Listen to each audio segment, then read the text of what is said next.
November 26వ తేదీన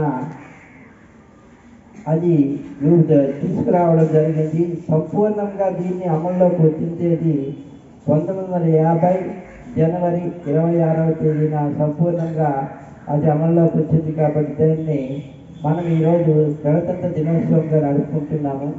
అయితే జనవరి 26వ తేదీన ఎందుకు చేసుకోవాలి, మిగతా డేట్స్ లేవా అనే విషయానికి వచ్చినట్లయితే 1930వ సంవత్సరం దాహోద్ కాంగ్రెస్ సభలో అప్పటి ఉన్నటువంటి దేశభక్తులు, దేశ నాయకులు అందరూ కలిసి అంతవరకు పరిపాలిస్తున్నటువంటి బ్రిటిష్ వారికి వ్యతిరేకంగా త్రివర్ణ పతాకాన్ని పట్టుకొని ఆ రోజు అంటే జనవరి 26, 1930లో ఒక కార్యక్రమం రూపొందించి ప్రతి పల్లెలోనూ, గ్రామంలోనూ, పట్టణంలోనూ, దేశంలోనూ త్రివర్ణ పతాకం పట్టుకొని ఒక ఉద్యమంలో సాగడం జరిగింది. అంటే ఆ రోజు ఉన్నటువంటి ప్రాముఖ్యతను అనుసరించి మనం జనవరి 26వ తేదీన ఈ రాజ్యాంగాన్ని అమల్లోకి తీసుకురావడం జరిగిందనమాట. అందుకనే 1950 జనవరి 26 అనేది గణతంత్ర దినోత్సవ దినంగా ప్రకటిస్తూ ప్రతి సంవత్సరం కూడాను జనవరి 26న మనం ఈ కార్యక్రమాన్ని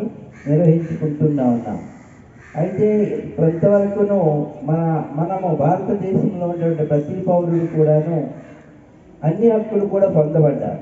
అలాగే మన భారతదేశంలో ఉన్నటువంటి అనేక రంగాల్లో కూడాను ప్రథమ స్థానంలో ఉంటూ ప్రపంచ దేశాల్లోనే మన భారతదేశం ముందుండడానికి ప్రయత్నం సాగింది.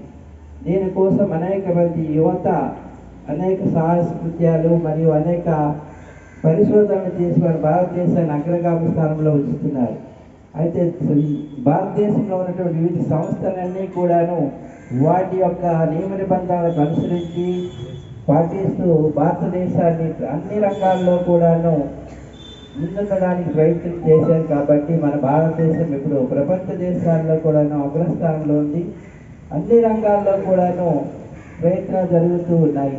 అయితే దీనందరికీ కూడాను ముఖ్యంగా భారతదేశం లాంటి దేశాలన్నీ కూడాను ముందుగా ప్రథమ స్థానం ఆక్రమించాలంటే భారతదేశంలో ఉన్నటువంటి ప్రతి ఒక్క యువత అనేది మంచి క్రమశిక్షణతో ఉండాలి.